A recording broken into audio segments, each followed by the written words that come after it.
प्रिय विद्यार्थियों, नमस्कार। कल हमने 15.1 प्रश्नावली के सवाल नंबर 1 से लेकर 4 तक कर लिए थे हमने। आज हम प्रश्नावली 15.1 का सवाल नंबर 5 करते हैं। सवाल नंबर 5 में क्या है, देखिए। निम्न तालिका प्रयोग कर एक रैखिक आरेख बनाइए। रैखिक आरेख बनाना है। मैंने आपको इसकी भूमिका में बताया था। रेखा के द्वारा बनाया गया जो आरेख होता है वो क्या होता है, रेखीय या रैखिक आरेख होता है। प्यारे बच्चों, देखिए इसका पहला सवाल है जो ए पार्ट, 5वें का ए पार्ट। विभिन्न वर्षों में किसी पर्वतीय नगर में हिमपात के दिनों की संख्या दी गई है। ये आंकड़े दिए गए हैं। यहाँ ऊपर वर्ष और नीचे दिन है। 2003 में 8 दिन हिमपात हुआ था, 2004 में 10 दिन और 2005 में 5 दिन और 2006 में 12 दिन हिमपात हुआ था। तो हमने इसका एक रैखिक आलेख बनाना है। तो चलिए, मैंने ये पहले इस ग्राफ के ऊपर ये एक्स अक्ष और वाई अक्ष को काटते हुए ये ग्राफ बनाया हुआ है मैंने। यहाँ पे देखिए, जो ऊर्ध्वाधर ये वाई अक्ष है, ये एक्स अक्ष है। एक्स अक्ष पर मैंने वर्ष दिखाए हैं और यहाँ पे मैंने दिन दिखाए हैं। और यहाँ पे ये देखिए, 2 बॉक्स के बाद मैंने जो इनका अंतर है 2 बॉक्स का रखा है, यहाँ से लेके यहाँ तक। और 2003 से लेके 2004 तक भी 2 बॉक्स का अंतर रखा है। इसी प्रकार यहाँ भी 2 बॉक्स का, इसी प्रकार यहाँ भी 2 बॉक्स का। और जो ये वाई एक्स है, यहाँ पर मैंने दिन दिखाने के लिए जो एक बॉक्स है, एक बॉक्स बराबर है क्या है, एक दिन। जो इसकी इकाई है, जो एक दिन बराबर है क्या है, एक इकाई के बराबर लिया है। यहाँ पे ये जो एक बॉक्स है ये एक दिन को दर्शाता है। इस प्रकार 2, 3, 4, 5, 6, 7, 8, 9, 12 तक मैंने ये इसके ऊपर दिखाए हैं। अब हम देखिए यहाँ पे 2003 में ये क्या कह रहा है, 8 दिन। ये 2003 है। 2003 की सीध में हम यहाँ पे 8 के बराबर में, ये मैंने गोलदारा पहले ही लगा रखा था, ये लगा लिया। और इसी प्रकार 2004 में 10 दिन, तो 2004 की सीध में यहाँ पे ये 10, यहाँ पे मैंने ये पेन के साथ निशान लगा लिया। और 2005 में 5 दिन हुआ था। 2005 की सीध में यहाँ पे वाई एक्स किसी के ऊपर से हमने 5 के बराबर ले लिया। और 2006 में 12 दिन हिमपात हुआ था, तो यहाँ पे मैंने ये 12 के सामने ये निशान लगा लिया। अब हम क्या करेंगे, इनको मिला देते हैं ऐसे, पहले यहाँ पे और ये इसको यहाँ से और इसको यहाँ से। इस प्रकार हमारा ये रेखीय आरेख, ये रेखीय आलेख बन गया। तो प्यारे विद्यार्थियों, अब हम इसका दूसरा पार्ट करते हैं। 5वें सवाल का दूसरा पार्ट क्या है, विभिन्न वर्षों में एक गांव में पुरुषों व स्त्रियों की संख्या हजारों में दे रखी है। पुरुषों की संख्या दे रखी है और स्त्रियों की संख्या दे रखी है। 2003 में पुरुषों की संख्या 12 थी और स्त्रियों की संख्या 11.3। 2004 में 12.5 और स्त्रियों की संख्या जो 11.9। और 2005 में है जो पुरुषों की संख्या 13 और स्त्रियों की संख्या भी 13 है, दोनों में समान है। वर्ष 2006 में पुरुषों की संख्या 13.2 है और स्त्रियों की संख्या कितनी है, 13.6। और 2007 में पुरुषों की संख्या 13.5 है और स्त्रियों की संख्या क्या है, 12.8 है। तो आइए हम इसका आलेख बनाते हैं। ये मैंने पहले ही बना रखा था इस पे, क्योंकि वीडियो बनाते समय टाइम ज़्यादा लगता है। तो इसी प्रकार यहाँ भी मैंने जो इकाई ले रखी है, देखो एक वर्ष के बीच में मैंने 2 बॉक्स है वो छोड़ रखे हैं। और यहाँ पर ये जो पुरुषों और स्त्रियों की संख्या ये हजारों में है। यहाँ पे जो 1000 जो मैंने पैमाना ले रखा है, 1000 बराबर 1 इकाई के बराबर है। ये जो एक बॉक्स है ये किसको दर्शाता है, 1000 पुरुषों और 1000 स्त्रियों को दिखाता है। अब 2003 में मैं पहले पुरुषों की संख्या को दिखाता हूँ। 2003 में कितने हैं, 12 12,000 पुरुष थे। तो यहाँ पे 2003 की सीध में मैंने ये स्केच के साथ लिख रखे हैं पुरुषों की संख्या, यहाँ पे निशान लगा लिया था। और 2004 में 12.5 है, तो यहाँ पे 12, यहाँ पे 12 और 13 के बीच में ये जो एक इकाई है 10 हिस्सों में बटी हुई है, तो ये 5, यहाँ पे हमने 5वें हिस्से पे निशान लगा लिया, 12.5 हो गया। और 2005 में हमने क्या किया, 13 पे निशान लगा लिया, इसकी चीज में ये 13,000 हो जाएगा। और इसी प्रकार 2006 में 13.2, यहाँ पे ये 13 था, 13 से आगे 2 और ले लिया, 13.2। और इसी प्रकार 2007 में क्या है, 13.5 है, यहाँ पे ये 13 था और यहाँ पे 5 ले लिया, 13.5 हो गया। और इन बिंदुओं को मैंने स्केच से मिला दिया, ये पुरुषों की संख्या को दिखाता है, ये पुरुषों की संख्या है, ये इसका रैखिक आलेख है। और स्त्रियों की संख्या को मैंने पेन से दिखाया, देखो 2003 में कितने, 11.3 है। 2003 में यहाँ पे ये 11 था और यहाँ पे मैंने ये 3 पॉइंट और ले लिया कि 11.3।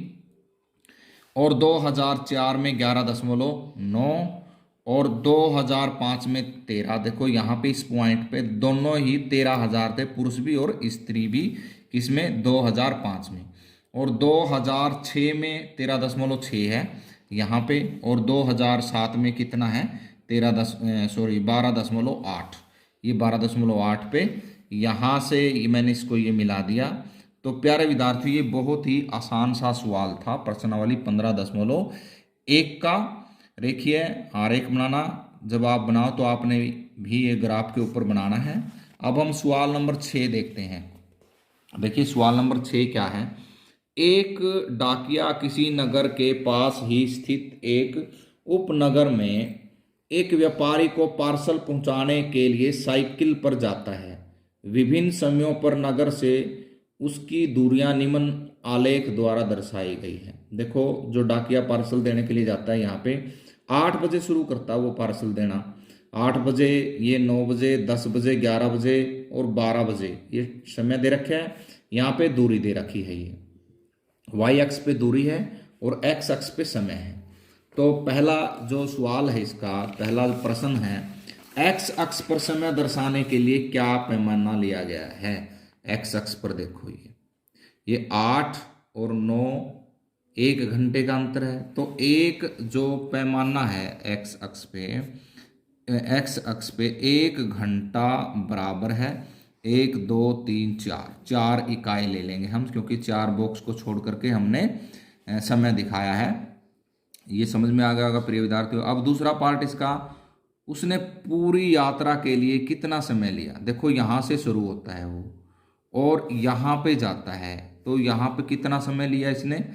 देखो 1 घंटा तो ये हुआ 8 से 9, 9 से 10 2 और 10 से 11 कितना होगा 3। और अब ये यहाँ पे क्या है, ये 11 और 12 बजे के बीच में, बिल्कुल बीच में ही इसने यहाँ पे आधा घंटा लिया है, 11 के बाद आधा घंटा लिया है। तो इसका मतलब 1 2 3 घंटे, 3.5 घंटे लिया है उसने। बी पार्ट जो ये पार्ट था हमारा, 3.5 घंटे पूरी यात्रा करने के लिए उसने समय लिया है। सी पार्ट देखिए, व्यापारी के स्थान की नगर से दूरी कितनी है। देखो यहाँ पे, यहाँ से शुरू करता है व्यापारी और व्यापारी के स्थान के नगर से दूरी कितनी है, तो यहाँ पे गया है वो। और ये यहाँ से हम दूरी देखेंगे तो ये यहाँ पे 22 है। तो 22 यहाँ पे 11:30 बजे वो कहाँ पे पहुँचा है, 22 किलोमीटर की उसने यात्रा पूरी की है। तो हम क्या लिखेंगे, व्यापारी के स्थान की नगर से जो दूरी है वो कितनी है, 22 किलोमीटर है। कितनी है, 22 किलोमीटर। डी पार्ट देखिए, क्या डाकिया रास्ते में कहीं पर रुका, विवरण दीजिए। यहाँ पे देखिए ये जो 10 बजे है, 10 बजे उसने 16 किलोमीटर की दूरी तय कर ली थी। और यहाँ पे 10:30 बजे भी क्या है, ये 16 किलोमीटर की दूरी इसने तय की है। तो इसका मतलब डाकिया रुका है, 10 बजे रुका था और वह 10:30 बजे चला है। किस अंतराल में उसकी चाल सबसे अधिक थी। अब यहाँ पे देखिए ये जो अंतराल 8 बजे से लेकर 9 बजे तक, वो कितनी 10 किलोमीटर की दूरी तय करता है। यहाँ पे 10 किलोमीटर हो गया, और 9 से 10 बजे तक ये 16 है, यहाँ पे ये 6 किलोमीटर दूरी तय की है। और ये यहाँ पे हम यहाँ से लेके 16 और वहाँ भी ये 6 है, तो इसका मतलब 8 से लेके 9 बजे तक उसने सबसे ज़्यादा दूरी तय की है। तो प्यारे विद्यार्थियों, आपको ये सवाल समझ में आ गया होगा। अब हम इसका आखिरी सवाल करते हैं। निम्न आलेखों में कौन कौन से आलेख समय व तापमान के बीच संभव है? तर्क के साथ अपने उत्तर दीजिए। पहला देखो, ये समय है, यहाँ पे तापमान है, मान लिया यहाँ पे ये है, ये समय मान लिया, और यहाँ पे जो तापमान है, हर बॉक्स के साथ तापमान बढ़ रहा है, तो ये संभव है स्थिति। इसी प्रकार यहाँ पे भी, यहाँ से शुरू होता है तापमान गिरना, तो ये देखो, ये ऐसी स्थिति दिन में संभव होती है भाई, सुबह से लेकर दोपहर तक लगातार क्या है, तापमान बढ़ता रहता है। और ये जो ऐसी स्थिति है, जैसे यहाँ पे तापमान नीचे आ रहा है, ये रात की स्थिति हो सकती है भाई, रात को किसी समय तापमान नीचे गिरना शुरू हो गया और किसी समय पे आके ये इतना आके रुक गया, ये स्थिति भी संभव है। और ये देखिए, अब तीसरी, ये समय दे रखे हैं और ये तापमान दिया हुआ है, तो यहाँ पे देखो 1 2, यहाँ पे 2, मान लो दूसरे घंटे ही लगा लो, जो तापमान है वो लगातार बढ़ता एक ही जगह पे सीधा, इससे आगे वो गया नहीं है, तो ऐसी स्थिति संभव नहीं है। और ये जो अगली स्थिति है, जो यहाँ पे ये समय दे रखा है, देखो इतने बजे भी इतने तापमान, तो ये स्थिर रह सकता है तापमान, तो ये स्थिति भी संभव है। जो थर्ड स्थिति है, तीसरी स्थिति है, यह स्थिति संभव नहीं हो सकती।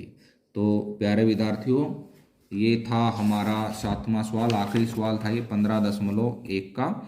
तो मैं समझता हूँ आपको ये प्रश्नावली अच्छी तरह से समझ में आ गई होगी। तो आपने इस प्रश्नावली को सीखना है और कल आपने अपनी पक्की कॉपी पे पूरा करके फ़ोटो मेरे पर्सनल नंबर पर सेंड करने हैं। और जो अपना स्कूल का चैनल है वो आपने ज़्यादा से ज़्यादा बच्चों पे सब्सक्राइब करवाना है। आपका वीडियो देखने के लिए बहुत बहुत धन्यवाद।